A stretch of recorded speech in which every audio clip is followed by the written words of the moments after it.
social hoje em dia, nos jornais e em fóruns, etc. Mas fala-se quase sempre nas mesmas coisas.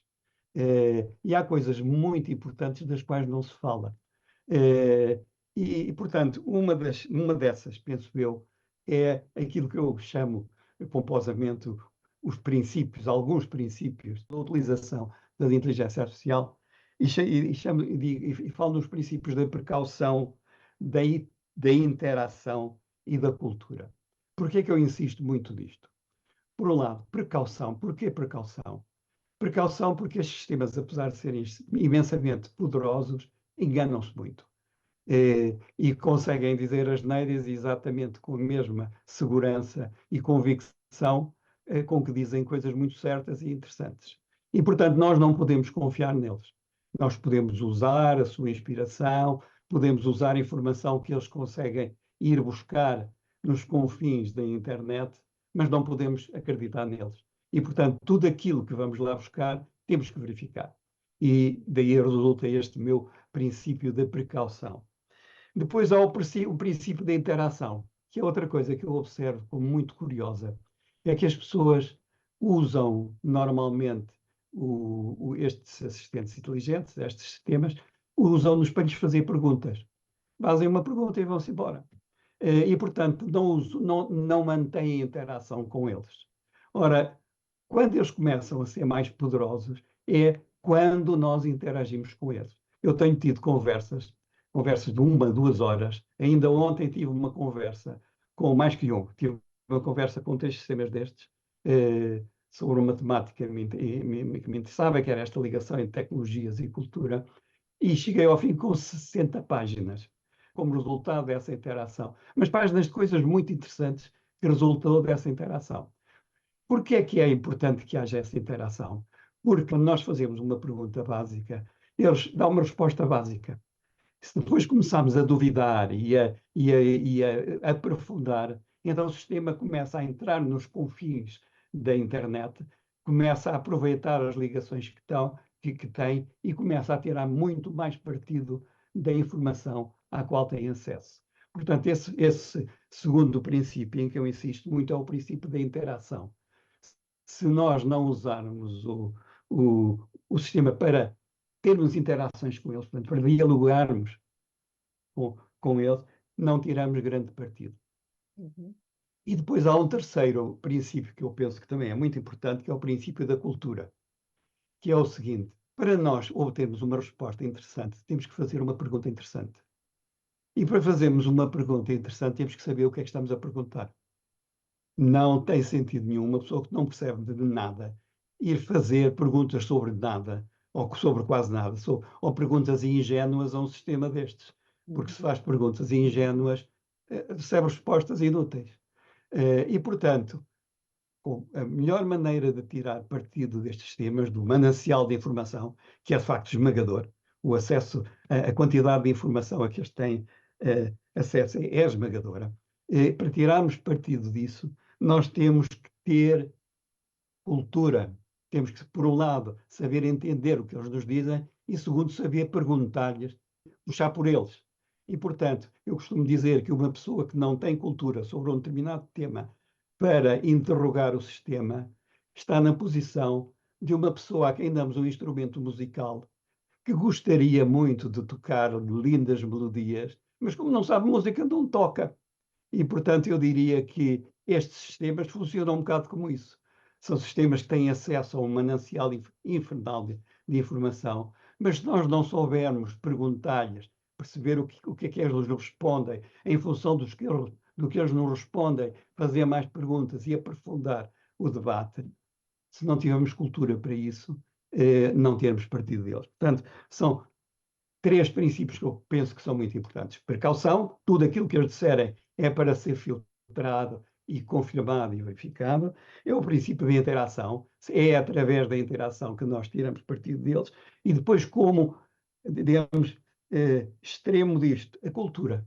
Temos que ter cultura para tirar partido disso. O que nos obriga, pensando agora em termos das responsabilidades dos professores que estão a formar a geração do futuro, nós temos que formar uma geração muito culta, que tenha cultura para poder interagir com estes sistemas, que não tenha o papel do ingênuo ou da pessoa que não sabe música a quem dá um instrumento musical, porque não sabe tirar partido dele. E, portanto, penso que este era algo em que eu queria insistir. Outra questão que me parece que é muito pouco falado e que devia ser muito falada, porque de certo modo é quase que um dos segredos da relação com estes sistemas, é as formas de cognição que eles nos suscitam. Nós, quando pensamos neles, pensamos que são ferramentas que usamos para obter informação. Há várias formas de cognição que nós podemos ter quando usamos uma máquina qualquer. A mais básica é aquilo que os ingleses chamam o cognitive offloading. Nós delegamos a cognição. Por exemplo, quando nós pegamos numa calculadora, nós estamos a entregar à calculadora o trabalho de fazer contas. E, portanto, estamos a tornar-nos preguiçosos, porque não vamos usar as nossas competências para fazer contas, se calhar já não sabemos fazer, e delegamos na calculadora para ela fazer isso. Ora bom, essa é a utilização mais básica e mais perniciosa do sistema inteligente. Porque, como sabem, uma pessoa que utiliza muito a calculadora depois já não sabe fazer contas. Não é? E, portanto, tem que se ter cuidado com aquilo que se delega. Há coisas que nós podemos delegar porque somos preguiçosos, mas já há coisas que, apesar disso, não devemos delegar para não perdermos as nossas competências. Porque, como sabem, a nossa plasticidade neuronal só permite ganhar competências se nós as exercermos. Se não exercemos competências, vamos nos tornando estúpidos, vamos deixando de nos habituar a usar a mente. E, portanto, esta utilização, que é aquela que vem à mente de quase todas as pessoas que falam destes temas, a cognição delegada, é a forma mais pobre que há de cognição. Acontece que estes sistemas permitem-nos uma outra forma de cognição, que é a cognição, aquilo que eu chamo a cognição aumentada. Isto vem das teorias americanas do Extended Mind, o conceito de Extended Mind. Hoje em dia considera-se que a mente não acaba na nossa cabeça. Fazem parte da nossa mente todos os instrumentos de que nós nos servirmos para interagir com o mundo e criarmos valor a partir da nossa interação com o mundo. Por exemplo, uma pessoa cega, quando tem uma bengala na mão, tem mais do que quando não tem bengala. Tem uma mente mais poderosa do que quando não tem bengala. Porquê? Porque a própria bengala é uma extensão da mente dessa pessoa. Ora bom, estes sistemas podem aumentar a nossa mente. Portanto, se nós os usarmos não como meras ferramentas nas quais delegamos, mas sim como extensões da nossa mente, nós tiramos muito mais partido destas ferramentas. Eu aqui há tempo dava o exemplo do nosso escultor, o João Cotileiro. O João Cotileiro já não faz as suas esculturas com um martelo e com um escopo. Não, ele usa ferramentas elétricas, usa rebarbadoras, etc. E não é por isso que ele deixa de ser criativo, pelo contrário. Ele está a ser uma pessoa criativa que usa uma ferramenta que tem à mão para estender a sua capacidade, para aumentar a sua capacidade. Ora bom, fala-se muito pouco neste potencial que a inteligência artificial tem para nós. Fala-se muito na inteligência artificial, de certo modo, a substituir-nos, mas não se fala na importância que ela tem para nos acrescentar, para aumentar as nossas capacidades. E eu penso que o nosso futuro, e o futuro dos alunos que temos nas escolas, não vai ser a serem substituídos por as máquinas. Não, vai ser a trabalharem e a tirarem partido das máquinas. E aqueles que melhor souberem tirar partido das máquinas são aqueles que mais sucesso terão neste tipo de mundo. Depois há uma terceira forma de cognição, mais ambiciosa ainda, que é a colaboração. De facto, pode-se ir longe nesta interação com estes temas, para além de as usarmos para ampliarem a nossa mente, também podemos usá-los em colaboração. E, portanto, aquele diálogo de que há pouco falei, que tive de mais de uma hora sobre um tema que me interessava, já era um diálogo em que eu estava a aprender com o sistema, mas ele também estava a aprender comigo, porque estava a ter uma interação que o puxava tanto por ele, que de facto eu também estava a treinar, estava-lhe a dizer coisas que ele não sabia e que ia tentar integrar em toda a informação que tinha.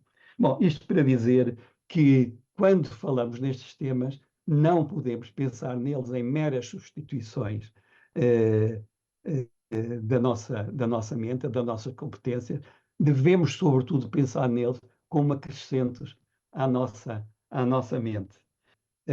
O que me preocupa não são os progressos da inteligência artificial, são os retrocessos da inteligência humana. Se nós deixarmos, se nós, em vez de retirarmos partido do que é positivo e tentarmos evitar o que é negativo, deixarmos que o sistema, que estes sistemas avancem em roda livre. E por isso eu penso que precisamente a própria educação, a educação que nós temos que dar aos nossos alunos, é uma educação que os prepare para superarem, para tirarem partido desta realidade. Porque o que está a acontecer é o contrário. É esmagadora a tecnologia para uniformizar. Aliás, vemos como é que as redes sociais são quase iguais. As pessoas estão-se a tornar quase completamente iguais. E estão-se a tornar iguais porque não sabem já construir a sua diferença. Mas eu penso que está nas nossas mãos, e sobretudo nas nossas mãos enquanto professores, evitar que isto aconteça. Portanto, formar, desenvolver alunos com capacidade para retirarem os benefícios destas tecnologias, que têm, de facto, benefícios inquestionáveis, e evitarem entregar-lhes tudo. E, portanto, eu penso que este efeito uniformizador que a tecnologia tem deve ser, neste momento, contrariado. Nós temos que assegurar que os nossos alunos constroem a diferença e tiram partido por esse lado. O grande desafio que nós temos à nossa frente por causa destes sistemas é o da pedagogia. E nós não podemos perder esse. Já o perdemos nas universidades, já o perdemos quando surgiu Bolonha. Bolonha tinha sido um bom pretexto para nós aprendermos pedagogia, não tirámos partido de Bolonha. Depois surgiu a pandemia e começámos a ver que não sabíamos nada e que precisávamos, de facto, de melhorar as nossas pedagogias. Melhorámos até, quase que as inventámos. A pandemia foi-se embora e nós voltámos, infelizmente, ao normal. Ou seja, voltámos ao passado. E não construímos o futuro aproveitando a pandemia. Eu penso que agora temos um desafio e este não vai voltar ao normal. Isto vai ser mesmo diferente. Está a ser já está a acontecer. E, portanto, nós agora não podemos voltar para trás. E as pedagogias que estamos a usar, que pedagogias é que nós estamos a usar? Nós estamos a usar as pedagogias da explicação. Nós ainda acreditamos que ensinar é explicar. Não basta explicar. Explicar é a primeira parte da nossa função de pedagogos. Claro que temos que saber explicar se de facto os alunos não souberem aprender. Nós devíamos prepará-los para aprenderem. Mas se não souberem, temos que explicar. Mas explicar é o princípio, não é o fim. Nós temos que criar autonomia. A função fundamental do pedagogo é criar autonomia. Um professor de matemática tem que criar autonomia para a matemática. E tem que tornar os alunos autónomos. Não é explicar-lhes como é que fazem o integral ou a derivada. Não é isso. Não, também é importante, mas não basta. Tem que ir muito para lá. E, portanto, enquanto nós não nos apercebermos que temos que dar este passo gigantesco, ir para além de uma visão simplificada do que é a pedagogia, nós, de facto, não preparamos os nossos alunos para esse futuro. Nós não estamos a praticar as pedagogias de nova geração. Nós não estamos a praticar as pedagogias da autonomia, não estamos a cultivar as pedagogias do projeto, que também são fundamentais, e não estamos a cultivar as pedagogias da comunidade. Nós temos um mundo em que os nossos alunos vão precisar de falar uns com os outros, porque o mundo é muito complicado. Não é só ter pensamento crítico, é ter pensamento complexo. Eles têm que saber resolver problemas complicados e muitos deles não resolvem sozinhos. Têm que resolver com os colegas, têm que resolver com os outros. Só coletivamente, há problemas que só coletivamente se resolvem. E nós não estamos a tirar partido das pedagogias da comunidade, das pedagogias da socialização, do networking, da ligação entre pessoas, da coaprendizagem. Tudo isso está em falta. E, portanto, o nosso desafio não é só compreender a inteligência artificial. Eu penso que o nosso grande desafio é aprendermos aquilo que, afinal, é a nossa função como professores. É a pedagogia. É passarmos a deixar de olhar para a pedagogia como uma questão simplificada. Não é simples, é complicada. Exige uma abordagem diferente. Eu penso que a pedagogia é muito importante, mesmo nessa ótica de criarmos lugares de resistência. É na pedagogia, é nos professores, é com os professores que vamos conseguir construir essa resistência. Se a construirmos, se formos a tempo de a construir, será na escola. Não será nas famílias, claramente, não é? Aliás, a questão da info-exclusão está muito ligada a isso. Nós estamos cada vez, por cada peça de tecnologia que nós proibimos, nós estamos a excluir os excluídos, porque os outros, os pais vão lhes dar, não é? Os ricos têm os pais que lhes dão. Há muitas maneiras de olhar para a inteligência artificial. E atualmente está na moda olhar para a dimensão ética. E praticamente toda a reflexão filosófica em torno da inteligência artificial gasta-se na ética. Já se começou a pensar alguma coisa na filosofia política, felizmente, porque obviamente que é preciso regulamentação. Se repararem, as empresas farmacêuticas não podem pôr um produto cá fora sem passarem vários anos a provar que o produto é fiável. E agora vêm as tecnológicas e põem cá fora o que querem e ninguém lhes diz nada.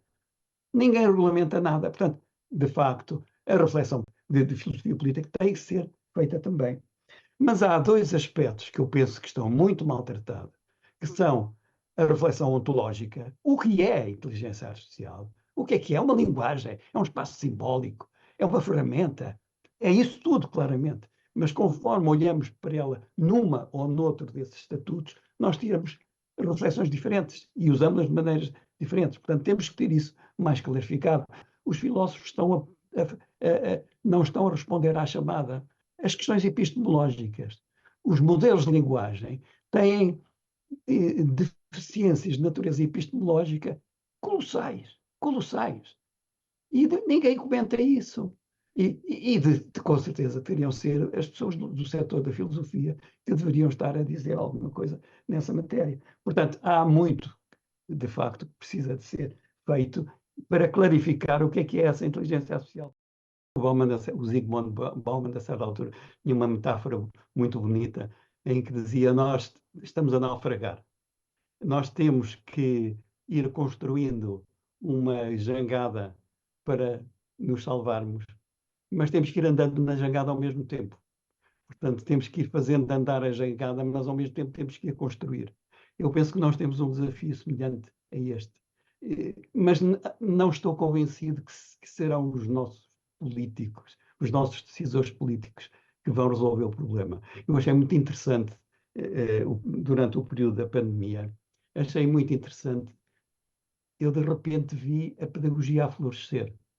Eu frequentava muito os fóruns de professores que pediam ajuda uns aos outros e que discutiam, etc. E eu vi a pedagogia a florescer, as pessoas a falarem de coisas interessantes, a tornarem pública a paixão que têm. Sentia-se da maneira como falavam, que gostavam imenso, de facto, da sua função e estavam a exercê-la com um gozo imenso, apesar das dificuldades todas que tinham. E de repente dei comigo a notar: por que será que isto está a acontecer? Porque o Ministério não está a fazer nada. Mas o que eu penso é que nós temos, de facto, um sistema muito paralisante. Portanto, nós tínhamos que prestar uma atenção completamente diferente à reforma da educação, porque é a educação que nos vai salvar. Eu só lamento que os professores não tenham mais liberdade para poder exercer a sua criatividade e que, de facto, o sistema os paralise em larga medida, porque nos professores eu encontro essa vontade, mas depois do sistema eu sinto o sistema a pressioná-los e a impedi-los de fazer isso. Eu acho que estamos atrasadíssimos no que diz respeito à educação e, portanto, temos que resistir. temos que criar espaços de resistência.